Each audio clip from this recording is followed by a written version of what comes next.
Welcome to the Conscious Leadership Podcast. In this podcast, we discuss the how-to of creating conscious leadership for business, life, and the world. With ordinary people doing extraordinary things and being truly in control of their own health, wealth, and happiness. Knowledge plus action with a plan creates magical results. Introducing your host, Julie Hogbin, author, international speaker, mentor, disruptor, and creator of conscious leadership, and property investor living in the UK. Good morning. A very quick, rough and raw video on how to manage and how to lead through what could be some of the toughest times we've had within business and industries for a long time.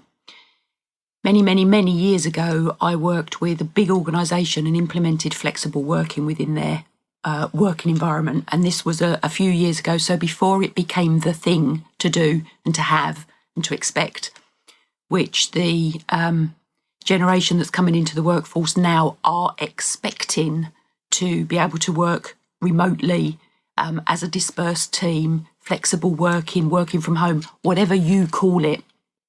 So I just thought I'd do a quick video on some of the key things for managers and leaders and staff, so employees and employers, whether you're part-time, full-time, whether you're remote, whether you're a VA, a PA, whatever you want to call it. So regardless of the titles. One of the key things I discovered when I was rolling in flexible working with this massive organisation nationwide was that the managers and the leaders of the managers and the managers of the managers, so right the way up and down the hierarchy, didn't believe it would work. Therefore, they didn't believe it would work. They became a very different type of manager to the one that they would have been if they could see their team. So please remember, when people are working in a remote location from where you are, so the team is dispersed, you can't see them. You don't know what they're doing and when they're doing it. And that's a key point. As long as the work is done, it doesn't actually matter when they do it, unless, of course, you've got a call booked and a time booked and your service provision of your industry is between certain hours. One of the things about the flexibility of home working, and I think there's going to be a lot more people home working in the next few weeks, is that you can do what you want, when you want, how you want, as long as the amount of work is done. So a key thing here for managers, for leaders with your team, have the conversation now, before it happens, or even over the phone now. It's not too late. It's never too late to have the conversation around what needs to be done and when it needs to be done by. And remember, if the people, the individuals that are at home and working are being paid, they still do a full day's work. There is nothing wrong in requesting that and making it happen. Nothing. The key thing to all of this is communication. Communication, it's not best at the best of times in reality, but communication is key because you cannot physically see the individuals that you are working with. So plan in advance when you are going to communicate with them, whether you can have a group call, Skype call, Zoom call, FaceTime call, group phone call, whatever it is, utilise the technology so that people can hear each other, which is one way of doing it, and see each other. So face to face, even if we're not in the same presence, will be absolutely vital within the next few weeks. We are being told to self-isolate if we feel ill. Now, because we feel a bit off doesn't mean to say we've got the virus, and it doesn't mean to say that we wouldn't normally be at work. So, whether you feel ill or not, whether you're in the office or not, managers, leaders, and members of staff, so right the way through the hierarchy, up, down, and sideways, communication is still key. Being able to see each other is still key. So plan the work, plan the call-ins, the check-ins, whatever you want to call it. There's a tendency when people aren't trained to flexibly manage dispersed teams, remote manage, whatever you want to call it, various names for various things, is that micromanagement comes in. Because we can't see, there's an initial reaction to distrust. So build the trust into your process. You build the trust in by your process with the regular check-ins. I don't say check-ins as in micromanagement. It's check-ins, are you okay? What are your concerns? Have you got any problems? Because people are going to be being concerned about their loved ones, their children, their elderly parents, their elderly relatives, their elderly neighbour. I've just had sort of a bit of a wake-up call. I hadn't even thought about this affecting people that are asthmatic. You know, it's a viral infection that affects the respiratory tract. So people with asthma who would normally be absolutely fine are going to be taking additional care of themselves, let alone if they've got children and elderly parents. So there's a much greater consideration with all of this than perhaps initially thought.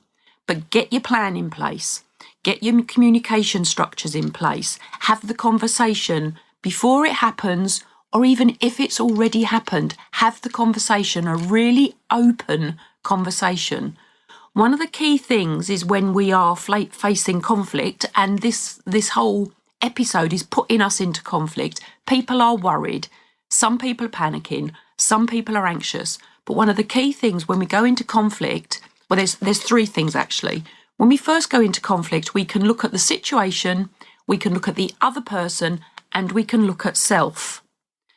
Come further down the conflict or further up the conflict, whichever way your brain works, the situation, the other person is the first thing that goes out of our acknowledgement and out of our processes. So we think about the situation and self. When we're really deep in conflict and we've been there for a while, and please remember this is predicted to be over a period of time, the only person we end up thinking about is self. So we have to come out of natural tendencies to think about others. So please bear this in mind, all you managers, all you leaders, all you employees, in every level of every hierarchy within any business, this is a common thing that will possibly happen. I'm not predicting it, but it's how we operate as humans.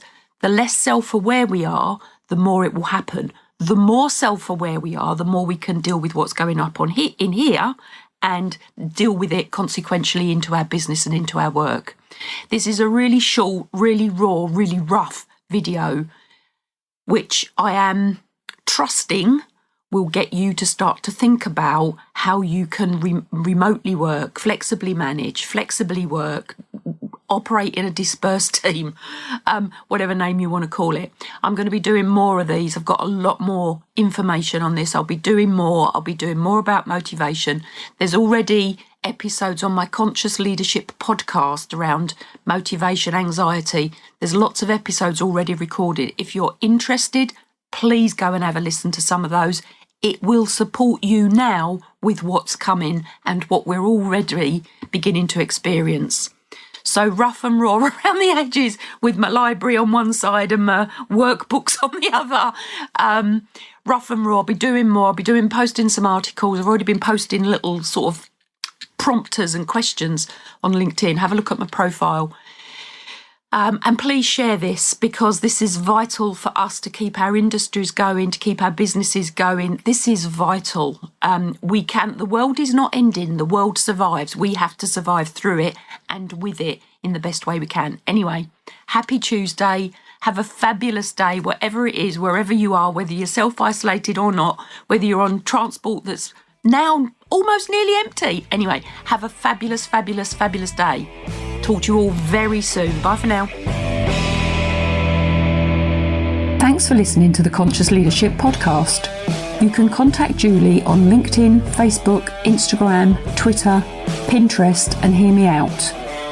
Please subscribe to her YouTube channel for how-to videos and more content. And please message Julie to have your questions answered.